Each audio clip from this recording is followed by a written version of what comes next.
Isang gabi, natutulog si Canor kasama ang kanyang asawa.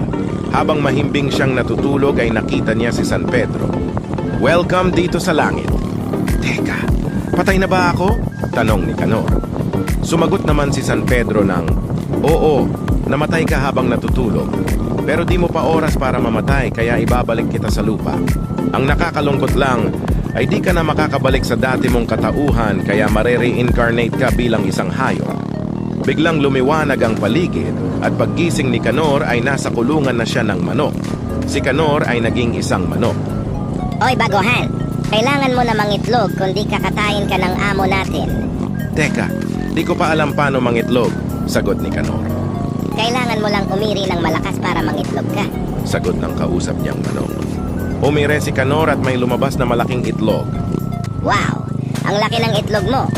Iri ka pa ulit, may lalabas pa yan. Umire ulit si Canor at may lumabas ulit na napakalaking itlog. Nagulat ang ibang mga manok. Wow, sobrang laki talaga ng mga itlog mo. Sige pa, umiri ka pa, may lalabas pa yan. Umire ulit ng malakas si Canor at nagising siya sa suntok at sampal. "Walang hiya ka, Canor! Kadiri ka!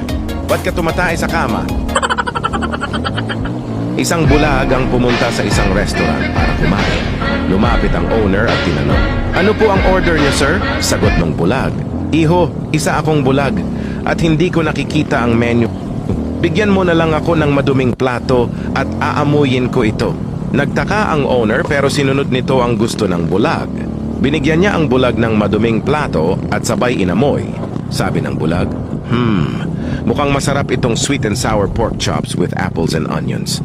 Nagulat at namangha ang owner dahil nalaman ng bulag ang pangalan ng dish dahil lang sa pag-amoy nito. Makalipas ang ilang araw ay bumalik ang bulag sa restaurant. Nakita ito ng owner at nakaisip ng nakakatawang trip. Sakto naman na nasa kusina ang asawa ng owner na si Brenda. Sabi ng owner, "Honey, yung lalaki doon ay magaling. Inaamoy niya lang ang plato at alam niya na ang o-orderin niya." Sabi pa ng owner, "Hubarin mo yung panty mo at ipunas mo sa plato at tignan natin ang sasabihin niya." Tumatawa-tawa pang binigay ng owner ang maduming plato bago ito amuyin ng bulag. Inamoy na ito ng bulag. Sabi ng bulag, interesting. Hindi ko alam na nagtatrabaho pala dito si Brenda." No, no, no, no.